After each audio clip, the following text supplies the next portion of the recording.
गपशप विद अंशु के सभी श्रोताओं को अंशु का नमस्कार। यहाँ हम करते हैं कुछ खास बातें आम लोगों से उनकी जिंदगी के बारे में। दोस्तों, आपने एक पुरानी कहावत जरूर सुनी होगी, होनहार बीरबान के होत चीकने पात। अर्थात होनहार बालक की छवि पालने में ही दिख जाती है और लोग समझ जाते हैं कि यह बालक बड़े होकर जरूर कुछ अच्छा काम करेगा। और आप आजकल यह भी जरूर सुनते होंगे कि फेसबुक और सोशल मीडिया पर लोग अपना समय बर्बाद करते हैं। दोस्तों, आज हम इंटरनेशनल अग्रवाल सम्मेलन की पत्रिका अग्रज्योति की एडिटर, प्रसिद्ध लेखिका और क्रिएटिविटी कैफे की संचालिका उषा केडिया जी से बात करेंगे, जिन्होंने नई और पुरानी इन दोनों ही कहावतों को गलत साबित किया है।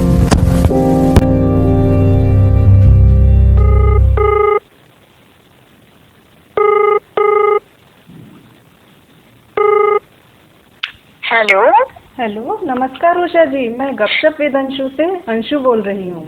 हाँ, नमस्कार। नमस्ते, कैसे हैं आप? हाँ, एकदम अच्छी हूँ। आप कैसे हैं, बताइए। बढ़िया उषा जी, हमारे शो में आपका बहुत बहुत स्वागत है। आपका हार्दिक धन्यवाद मुझे बुलाने के लिए अपने शो में। सबसे पहले आप मुझे अपने बारे में कुछ बताइए कि आप कहाँ रहती हैं और क्या करती हैं। मैं मैसूर, कर्नाटक के मैसूर शहर में रहती हूँ और मैं अंतर्राष्ट्रीय अग्रवाल सम्मेलन से प्रकाशित होने वाली अग्रज्योति व मैसूर अग्रवाल संदेश मासिक पत्रिका की संपादिका हूँ। और मैं बच्चों व औरतों के अंदर छिपी कला को बाहर लाने के लिए क्रिएटिविटी कैफे नाम की एक संस्था चलाती हूँ। जी, बहुत बढ़िया। तो आप वैसे अभी तो मैसूर रहती हैं, बेसिकली कहाँ की हैं आप? मैं बेसिकली गोरखपुर से हूँ। आपने नाम सुना होगा, जहाँ गीता जी प्रकाशित होती है, गीता प्रेस गोरखपुर। अच्छा। हाँ, शहर की हैं आप? वहाँ से हूँ मैं। मेरी प्रारंभिक शिक्षा वहीं से हुई है। हाँ जी। तो आपने क्या क्या पढ़ाई की है वैसे? मैंने पहले, शादी के पहले मैंने अपना पोस्ट ग्रेजुएशन कंप्लीट कर लिया था। और फिर मेरी मतलब पढ़ने की इच्छा थी, लेकिन मतलब डॉक्टरेट करने की इच्छा थी, लेकिन शादी हो गई तो नहीं हो पाया था। फिर मतलब अब शादी हो गई तो कुछ न कुछ कहते हैं ना कि लड़की का जीवन चेंज हो जाता है। हाँ जी। वैसे ही मेरा जीवन मतलब समस्याएं कुछ न कुछ आती रही, उसका मैं सामना करती रही। फिर मतलब 2 मेरे मतलब मिसकैरेज भी हो गए और मैं मतलब पारिवारिक विच्छेद भी हो गया, अलग रहने लगी। लेकिन फिर भी मतलब फिर बहुत ज्यादा मन घबराने लगा। तो फिर मैंने एक संस्था खोली। जैसे पहले मैं 5-6 महीने के लिए ऑफिस भी गई थी, लेकिन वहाँ भी मन नहीं लगा और तबीयत भी खराब रहने लगी मेरी। लेकिन मैं फिर एक मतलब समर कैंप मैंने लगाया। तो उससे मुझे मतलब काफी खुशी मिली उसमें, और मतलब मुझे बहुत बड़ी खुशी, जो बोलते हैं ना कि मैं उसमें कंसीव हो गई। ओके, तो वो बच्चों के लिए जो समर कैंप लगाया था, तो बच्चों के साथ रह के आपकी माँ बनने की अभिलाषा पूरी हुई उससे? हाँ, उससे पूरी हुई।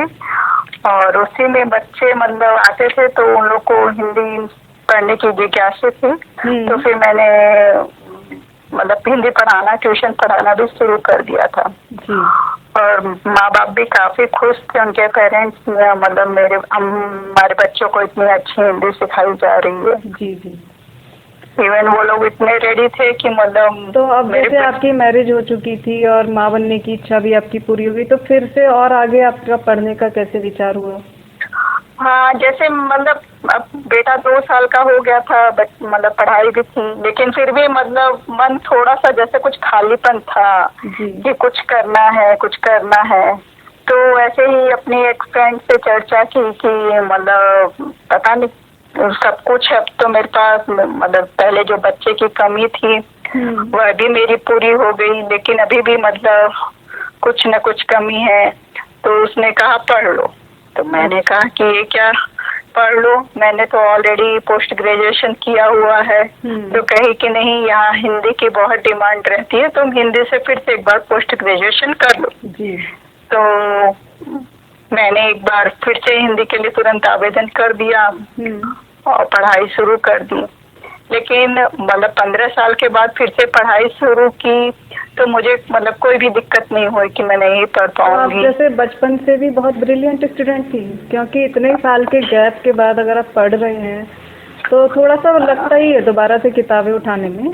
हाँ, नहीं मैं बहुत ब्रिलियंट नहीं, एवरेज स्टूडेंट में थी। इवन मेरी 10th तक की पढ़ाई तो मतलब जैसे बस पढ़ाई हुई थी, लेकिन हाँ 11th 12th में थोड़ी सी सिंसियर हो गई थी पढ़ाई के प्रति।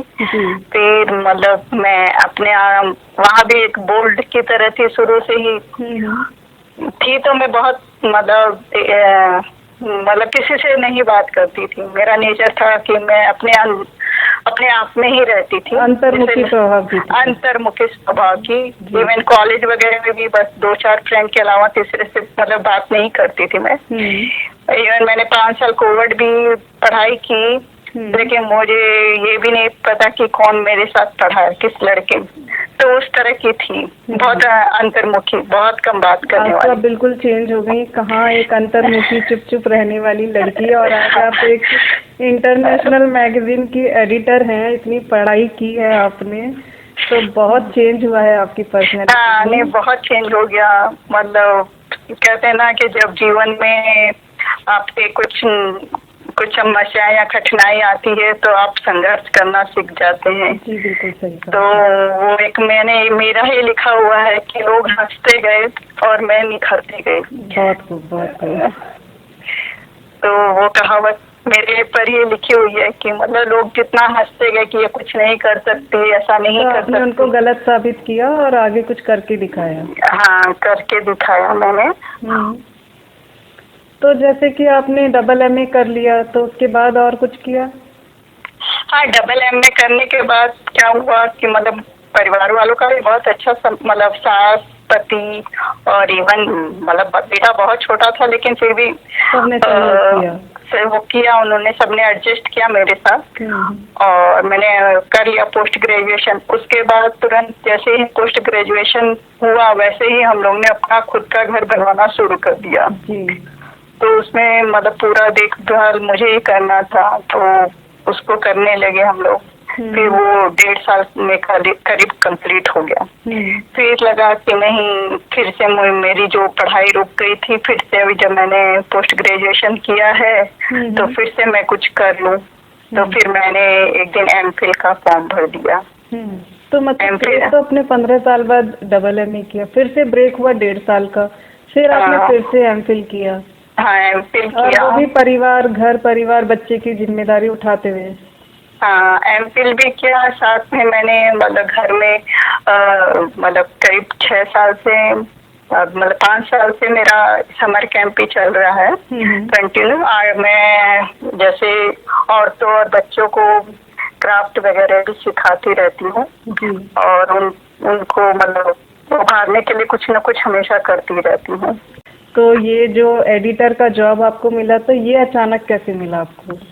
हाँ, ये भी मतलब मुझे कह सकते हैं कि मुझे जो भी मिला फेसबुक के जरिए ही मिला और लिखना भी मेरे एक दोस्त की वजह से ही लिखना शुरू किया था मैंने। मतलब उनका नाम है अमित चौखानी, कानपुर से हैं। बचपन से कविता कहानियाँ कुछ नहीं लिखा करती थी? नहीं, बिल्कुल नहीं। मेरा मतलब जनरली क्या होता है ना उषा जी, जो लोग जिनमें लिखने की प्रतिभा होती है ना, बोलते हैं लिखना आप किसी को सिखा नहीं सकते, लेकिन रचना, साहित्य रचना आप सिखा नहीं सकते, ये जन्मजात होती है। तो जो लोग लिखते हैं तो उनको बचपन से ही कुछ चाहे थोड़ा हल्का फुल्का लिखते होंगे, फिर धीरे धीरे लिखते लिखते एक मैच्योरिटी के साथ लिखना चालू करते हैं। नहीं, मेरा तो कोई मतलब न ही मेरी कोई फैमिली में कोई लिखता था, न ही मुझे कुछ लिखने का कि मैं लिख सकती हूँ, ऐसा कुछ था ही नहीं। लेकिन एक मेरे FB के ही फ्रेंड बने, उनका नाम है अमित चौखानी। वो जब बने तो वो कुछ राइटर से जुड़े हुए थे, तो उनके पास कुछ रहता था टॉपिक, तो वो मुझे कह देते थे कि प्लीज मुझे उसको इस पे कुछ लिख के देना है या आंसर करना है उनको, तो प्लीज 4 लाइन लिख देना आप। तो मैं कहती थी कि मुझे नहीं आता है, मैं नहीं लिख सकती हूँ। तो वो कहते थे नहीं, आप एमफिल कर रहे हो, एमफिल किए हो तो आप जरूर लिख दोगे। तो ठीक है, बहुत बाई फोर्स वो कहते थे कि लिख देना लिख देना। तो मैंने कहा ठीक है, फिर मैं 4-5 लाइन 6 लाइन जितनी पढ़ती थी लिख देती थी उनके लिए, फिर उनको दे देती थी। तो मतलब उनको भी पसंद आती थी, तो वो कहते भी थे कि तुम कहती हो झूठ, लिखती तो हो अच्छा। तो फिर तो ऐसा हो गया कि आपको लेखिका बनाने का पूरा श्रेय अमित जी को जाएगा। अमित जी को जाता है। फिर उन्होंने वही मतलब धीरे धीरे एक दिन मतलब ऐसे ही अचानक कुछ काम करते करते पूरी कविता मेरी बन गई। तो मैंने उसको जल्दी जल्दी मतलब इस पे मोबाइल पे टाइप कर लिया, फिर उसको फेसबुक पे भी डाउनलोड कर दिया, तो लोगों को बहुत पसंद आई। तो जैसे आप बहुत ही खूबसूरत रचनाएं लिखती हैं, मैंने तो खुद आपकी रचनाओं को पढ़ा है और बहुत से लोग आपकी रचनाओं की बेसब्री से प्रतीक्षा करते रहते हैं। तो आपकी रचनाएं किन किन पत्र पत्रिकाओं में प्रकाशित हो चुकी हैं या होने वाली हैं? मेरी मतलब सबसे पहले तो हमारा सत्संग का ही एक ग्रुप है, वहाँ से मतलब उन्होंने व्हाट्सएप से मेरी एक रचना को उठाया और प्रकाशित करके भेजा, लेकिन नाम तो मेरा था लेकिन टाइटल दूसरे का लगा हुआ था। तो मैं शॉक हो गई कि अरे ये कविता तो मेरी है, लेकिन ना मतलब फिर उनसे मतलब मैंने भेजी भी नहीं थी। तो उनसे कंफर्म किया तो हम लोग को नहीं पता था कि ये तुम्हारी कविता है, हमने दूसरे के समझ के उनका नाम लिख दिया। फिर उन्होंने डांटा भी कि अगर जब तुम इतना अच्छा लिखती हो तो क्यों नहीं भेजती हो। तो फिर वहाँ थोड़ी भेजी मैंने, मतलब एक बंडल में पूरा, मेरी सास जा रही थी तो उनके साथ तो भेज दिया था मैंने। तो वो अभी भी छपती रहती थी है, उसमें से छांट के रखी गई हुई है कि जब कुछ ओकेजन होगा तो उस हिसाब से। मतलब आपको अपनी खुद की प्रतिभा का उतना पता नहीं है, जब दूसरे लोग आपके काम को देखते हैं तो वो सराहना करते हैं, तो आपको लगता है कि अरे हाँ मैं तो अच्छा कर रही हूँ, मैं अच्छा लिख रही हूँ, अच्छा लिख सकती हूँ। हाँ, फिर उसके बाद मतलब मेरी फिर पहली कविता जो मतलब प्रोफेशनल बुक में जो निकली वो प्रेरणा अंशु पे, उसमें मैंने भेजा था। तो उसमें 3-4 मैंने जितनी भी रचना मैंने भेजी उन्होंने छापी है। ओके। लेकिन फिर उसके बाद मतलब मुझे राजकुमार भैया, मतलब सबसे पहले तो यहाँ से सरप्राइज मिला, मतलब कौन कौन फेसबुक पे मुझे पढ़ रहा था मुझे पता ही नहीं था। फेसबुक पे तो ऐसा माध्यम है कि पब्लिक ग्रुप है। हाँ, तो मेरी कविताएं पढ़ रहे थे, तो यहाँ से एक दिन मुझे मतलब आता है कॉल यहाँ मैसर अग्रवाल सभा से कि मतलब आपको संपादिका बना दिया गया है। तो मैं फुल शॉक कि मुझे संपादिका बना दिया गया है। ठीक है, अब मतलब चुनौतियों को एक्सेप्ट करना मेरी मतलब शुरू से ही ये रही है लाइफ में, चाहे छोटे से ही कि कुछ भी मुझे हुआ तो मैं करूँगी। तो ठीक है, करेंगे उसको। तो फिर मैंने उस पर काम शुरू कर दिया, तो किया थोड़ा, लेकिन फिर मतलब मेरे फादर की डेथ हो गई तो फिर वो थोड़ा छूट गया। और फिर कोरोना वगैरह का हो गया तो फिर अभी थोड़ी सी बंद है। लेकिन उसके बाद क्या हुआ कि हाँ वो चल रहा था। फिर पता नहीं कब राजकुमार भैया, अंतर्राष्ट्रीय अग्रवाल सम्मेलन के अध्यक्ष राजकुमार मित्तल जी, उनसे आपका संपर्क कैसे हुआ? हाँ, वो भी कैसे पढ़े, मुझे कहाँ से खोजे मुझे नहीं पता, लेकिन उन्होंने मुझे मैसेंजर पे मैसेज किया। थोड़े दिन तो मैंने उस मैसेज का कुछ रिप्लाई नहीं किया। फिर उन्होंने एक दिन मतलब मैसेज पे लिखा कि मैं ऐसे ऐसे हूँ, तो मतलब क्या करते हो आप? तो फिर मैंने कहा कि मैं ऐसे यहाँ के एडिटर हूँ, और तो उन्होंने कहा कि मुझे आपसे बात करनी है। तो फिर समय तय हुआ कि हाँ ठीक है, इस समय मैं थोड़ा अपने घर के काम खत्म करके फ्री हो सकती हूँ, आप इस समय मुझसे बात कर सकते हैं।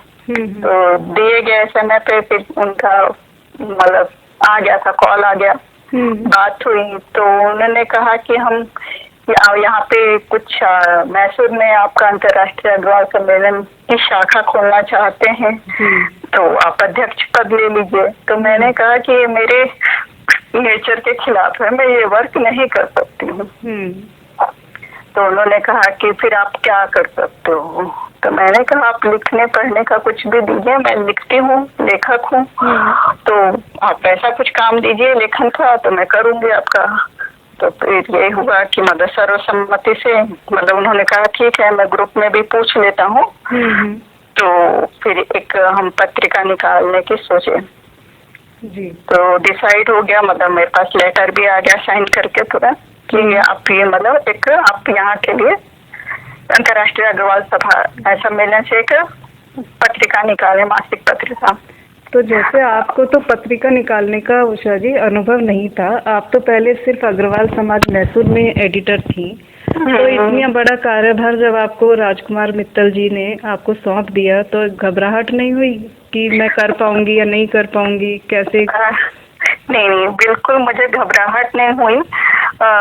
मतलब कहा ना कि मतलब चुनौती को स्वीकार करना मेरी हमेशा की आदत रही है। जी। तो मैंने एक्सेप्ट कर लिया कि हाँ मुझे करना है, और बहुत मतलब मैंने मन लगा के उस काम को शुरू किया। फिर मतलब हमने एक डेट दे दी कि हम मतलब बहुत कम समय था जब बात हुई, तो जनवरी में ही बसंत पंचमी आने वाली थी। तो मैंने राजकुमार मित्तल भैया से कह दिया कि हम बसंत पंचमी के दिन निकालेंगे, और उन्होंने पूरे ग्रुप में डाल दिया कि हम बसंत पंचमी के दिन पहली अपनी पत्रिका। अब न ही हमारे पास कवर पेज, न ही किताब का नाम जी और क्या की तैयारी तो कुछ नहीं हुई है, लेकिन सारे में सर्कुलेशन हो गया कि पत्रिका निकल रही है। हाँ, तो आपके ऊपर तो ये अतिरिक्त भार आ गया ना कि सबको पता चल गया कि इस डेट और इस टाइम पे पत्रिका आने वाली है और तैयारी कुछ नहीं हुई है। कुछ नहीं, अनुभव गाँव में तैयारी भी नहीं, कुछ नहीं था कि मतलब कुछ हम फिर हमने मतलब सबसे मंगाना शुरू किया कि मतलब पत्रिका के लिए अपने जो भी प्रकाशित कराने चाहते हो लिखो, भेजो। ठीक है, सबने भेज भी दिया, सब चीज नोट कर लिया मैंने, और हमने मतलब क्या नाम रखना है, कैसे करना है, सब कुछ कवर पे मतलब सब कुछ कर लिया। लेकिन अब जब यहाँ मैसूर आप जानते हैं कि यहाँ तो या तो कन्नड़ चलती है या इंग्लिश। जी। तो अब 2-3 दिन काफी घूमा मैं कि मतलब कोई हिंदी टाइप कर दे, और मेरे पास था नहीं कि मैं इतना सारा टाइप कर सकूं, और नहीं लैपटॉप था मेरे पास। में मुश्किल हुआ होगा आपको। तो अब क्या करूं? लेकिन जैसे ही मैं संपादिका बनी थी तो वैसे ही मेरे पास एक प्रकाशक का फोन नंबर आया था जो जयपुर से हैं कि मतलब आपको कोई भी मेरी हेल्प चाहिए तो बोलिएगा। तो जब हम हार गए यहाँ पे कि नहीं होगा, फिर मतलब मुझे भी लग गया कि मतलब बसंत पंचमी के तो 2-3-4 दिन मतलब मैक्सिमम 5 डेज थे, वो भी आने वाली है, तो मैं शायद पत्रिका ना निकाल पाऊँ। मतलब थोड़ा सा होपलेस हो गई थी मैं, लेकिन मतलब भगवान ने कृपा की कि हाँ हमने उनसे बात की तो उन्होंने बहुत मतलब एकदम डे नाइट करके हमारा पूरा वर्क करके दिए हुए समय पे आपकी पत्रिका निकली। हाँ, हम लोग जिस दिए गए समय के दिन ही वो पत्रिका निकाल दिए। तो मतलब बहुत बड़ा मेरे लिए। कैसा रिस्पांस आया उस पत्रिका का? सबको बहुत ज्यादा अच्छी लगी। मतलब उन्होंने ये सोचा भी नहीं था कि मतलब इस तरह की पत्रिका हमारे सामने आएगी और इतनी जल्दी एकदम 15 दिन के अंदर एक नई संपादिका, और इतनी जल्दी उन्होंने कर दिखाया। हाँ, वही मतलब कि जो कहा इसने कर दिखाया। करना मेरे लिए असंभव हो जाता अगर वो प्रकाशक साथ नहीं देते। तो ऐसा होता है ना उषा जी, जब हम किसी काम को करने चलते हैं ना तो उसमें आने वाली कठिनाइयों को दूर करने का रास्ता भी कहीं ना कहीं से फिर निकलता जाता है। अगर काम हाथ में लेने से पहले ही घबरा जाएंगे तो नहीं होता है। हाँ, वैसा तो होता है कि मतलब ये घबराहट मुझे कभी नहीं रही कि मतलब कोई भी रहा जीवन में। इवन मतलब कह सकते हैं कि मैं जिस शहर से हूँ, जब यहाँ से हूँ, तो मेरे शहर में कोई साइकिल नहीं चलाता था जी। उस जमाने की बात कर रही हूँ मैं। कोई साइकिल नहीं चलाता था। 2 व्हीलर वगैरह लड़कियां तो बहुत दूर की बात नहीं चलाती होंगी। हाँ, नहीं 2 व्हीलर तो बहुत दूर की बात थी। मतलब मैं गोरखपुर पहले 10th की पढ़ाई थोड़ी सी मतलब टाउन में हुई है, छोटे टाउन में। तो भी मेरी एक चाहना थी तब की कि मैं साइकिल चलाना सीख लूं जी। और मैंने तभी गांव में ही सीख लिया था। तो शुरू से ही आप बोल्ड प्रवृत्ति की रही हैं कि साहस हाँ, कि जो उसके बाद मैंने जो बहुत ठान जिद लिया मन में करके- वो मैं करूंगी। हाँ, शादी के पहले ही मैंने 2 व्हीलर सब मतलब इवन मैंने स्कूटर जो जेंट्स लोग चलाते ना वो हाँ। स्कूटर भी चलाया। बहुत अच्छा है। अच्छा, जैसे उषा जी, बहुत सारी शैली होती हैं, विधा होती हैं जिनमें लोग अपनी रचनाएं लिखते हैं, उपन्यास, लघु कथा, आत्मकथा, उस टाइप से। तो आप किस शैली में लिखना पसंद करती हैं अपनी रचनाओं को? मैं तो ज्यादा मतलब कहानी वाली नहीं लिखती हूँ। मेरा ज्यादा मतलब कविता ही लिखने में ज्यादा है। हाँ, आर्टिकल्स वगैरह छोटे छोटे लिखती हूँ, तो वो भी पत्रिका में देने होते इसलिए ही लिखा जाता है। लेकिन मैं तो ज्यादा मतलब मुक्तक में ही लिखती हूँ, क्योंकि उसमें क्या है कि बाउंडेशन नहीं होती है ज्यादा कि उसी मिलना चाहिए वैसा। जी, फ्री फ्लो होता है कि आपके भाव आते जा रहे हैं, आप लिखते जा रहे हैं। हाँ, आधुनिक कविता के हिसाब से जो मुक्तक का है ज्यादा, और आजकल सभी राइटर उसको ही प्रिफर कर रहे हैं मुक्तक में ही लिखना, क्योंकि एक तो वैसे ही काव्य कम हो गया है जब से मतलब आधुनिक युग आया, तब से ही मतलब हिंदी गद्य साहित्य का ज्यादा हो गया प्रचलन जी। तो काव्य लोग ज्यादा समझ भी नहीं पाते हैं और लिखने में भी बहुत मुश्किल होती है। तो जैसे आपने बताया कि आपने एमफिल किया है, तो एमफिल में आप शोध विषय क्या लिया था? मुझे शोध विषय था मोहन राकेश की कहानियों में स्त्री जीवन। ओके, बहुत अच्छा विषय है, स्त्रियों के ऊपर। हाँ, स्त्रियों के ऊपर था, बहुत अच्छा, मतलब मुझे भी बहुत अच्छा लगा रिसर्च करके। मतलब जो मतलब स्त्रियां ऐसा वो उसमें था, उन्होंने बताया है, मतलब कितना पुराने राइटर होके उन्होंने इस चीज को पकड़ा है कि किस मानसिक स्थिति से औरतें गुजर रही हैं, जिसका मतलब हमको भान ही नहीं होता है। काफी मतलब बहुत अंदर की बात, गूढ़ता की बात उन्होंने लिखी है। मतलब उनकी अधिकतर कहानियां उसी से जुड़ी है जो मानसिक तनाव में जी रही हैं। लाइक दैट, मतलब एक मिस पाल करके उनकी स्टोरी है। उसमें एक लेडी, मतलब बहुत बहुत अच्छी आर्टिस्ट है, वो बहुत अच्छा है, लेकिन वो बहुत कुरूप जैसी है, काली मोटी, बहुत कुरूप है। जैसे वो ऑफिस जाती हैं तो लोग उस पे हंसने लग जाते हैं। तो उन्होंने मतलब लोगों के व्यवहार के नाते उन्होंने मतलब अपना जॉब छोड़ दिया।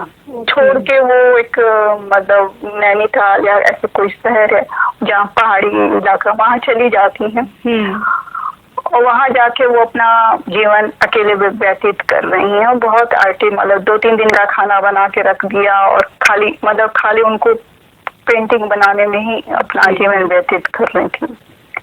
तो जैसे कि आजकल आप देखती हैं उषा जी कि विजुअल मीडिया बहुत ज़्यादा पॉपुलर हो रहा है और लोग किताबें थोड़ा कम पढ़ने लगे हैं। तो जैसे नए लेखक लेखिकाओं को अगर इस फील्ड में आते हैं तो आपको क्या लगता है कि उनको उतना स्कोप और उतनी पॉपुलैरिटी, उतना रिकॉग्निशन जैसे कि पहले मिल जाता था उतना मिलेगा?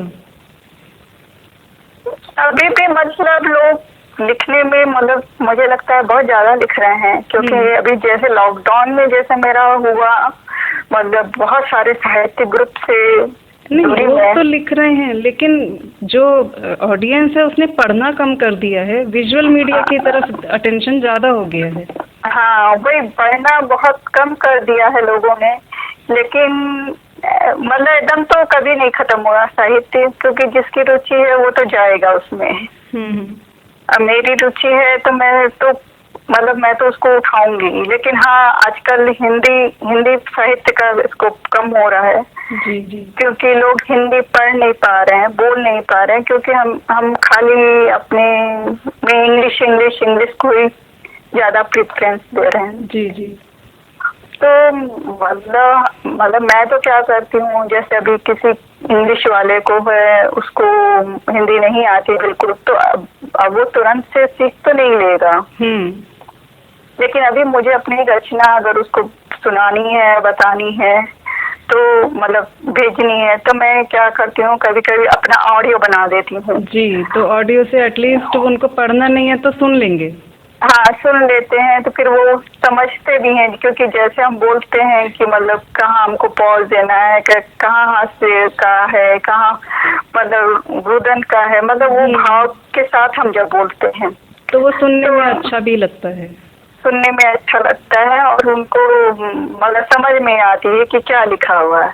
अगर वो किसी और से रीड कराते हैं कि भाई मतलब चलो मेरे लिए पढ़ लो, मतलब पढ़, लेकिन वो रीड करने वाला तो किताबी बुक की तरफ पढ़ जाता है, तो शायद उतनी समझ में नहीं आया। लेकिन जब खुद लेखक उसको अगर ऑडियो में बना के या वीडियो में बना के प्रेजेंट करता है, और बहुत लोग कर रहे हैं ऐसा, हम लोग भी ग्रुप काफी ग्रुप में है, तो ऐसे ही हम लोग कहते कि मतलब एक आदत भी होगी बोलने की, करने की। और इवन जब हम मतलब स्टेज परफॉर्म करने जाते हैं जी, तो भी अगर हमको बोलने की पता है कि मुझे अपनी कविता कैसे बोलनी है, जी जी, क्योंकि वहाँ तो बोलना ही पड़ेगा ना आपको, ऑडियंस ऐसे तो नहीं लिखा हुआ तो नहीं दिखा देंगे ना। जी बिल्कुल। तो बहुत अच्छा है कि हम बोल के करें। तो आपसे एक थोड़ी रिक्वेस्ट है उषा जी, आप अपनी स्वरचित रचना कुछ 4 लाइनें सुनाइए हमारे श्रोताओं को। हाँ जी बिल्कुल, हम लेखक हैं तो जरूर सुनाएंगे आपको जी।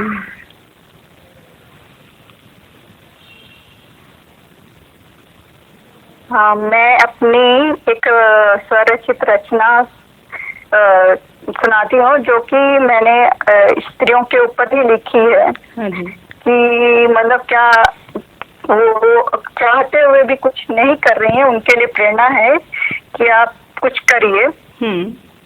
तो मुझे है, शीर्षक है स्त्री हूँ मैं। जी। कविता का शीर्षक है स्त्री हूँ मैं। जाने क्यों सर्द हवा से ठहर जाती हूँ मैं, गुमसुम सी जिंदगी जिए जाती हूँ, भागती हूँ तेज फिर भी पीछे रह जाती हूँ, पैमाने पर उनके खरी नहीं उतर पाती हूँ, कुछ न कुछ गलती रोज कर जाती हूँ, चाह कर भी शिकायत दूर नहीं कर पाती हूँ। स्त्री होने का सब धर्म मैं निभाती हूँ, परंतु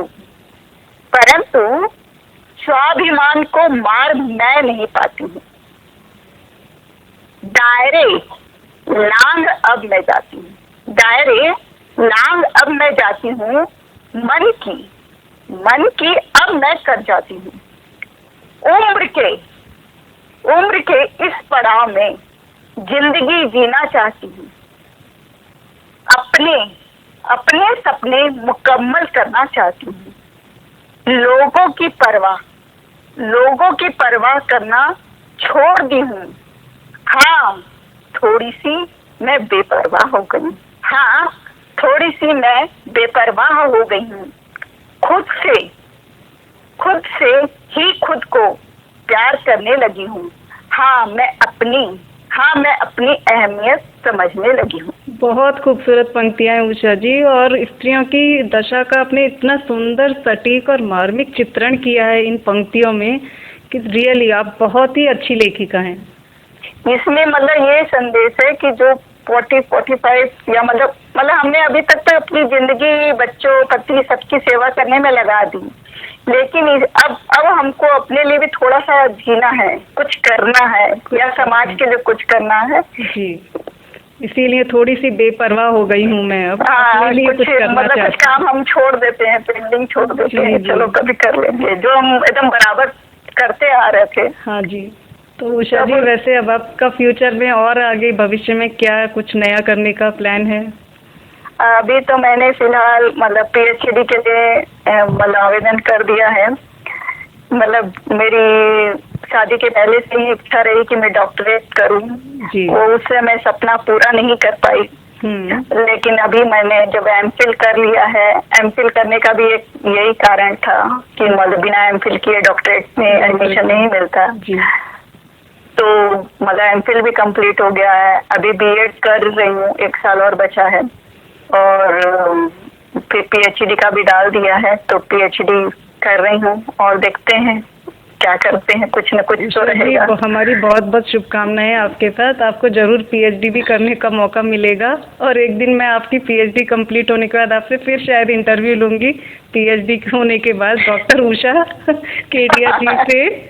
तो और हमारी बहुत बहुत शुभकामनाएं आपके साथ, और शो में हमारे साथ जुड़ने के लिए, और आपकी इतनी अच्छी बातें हमारे साथ शेयर करने के लिए आपका बहुत दोस्तों, कभी कभी इंसान अपने अंदर की प्रतिभा को स्वयं नहीं पहचान पाता है। ऐसा ही कुछ उषा जी के साथ हुआ। अन्य लोगों के प्रोत्साहन से जब उन्होंने लिखना प्रारंभ किया तो साहित्य के क्षेत्र में उन्होंने अपनी अलग पहचान बनाई।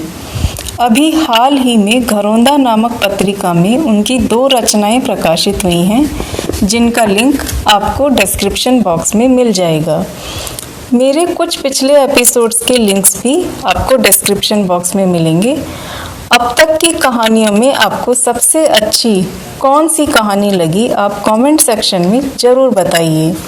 अभी तक अगर आपने इस चैनल को सब्सक्राइब नहीं किया है तो subscribe button and bell icon ज़रूर क्लिक करें, जिससे नई कहानियों का नोटिफिकेशन आपको मिलता रहे। जल्दी ही फिर मिलेंगे एक नई मज़ेदार कहानी के साथ। Till then, bye bye, take care.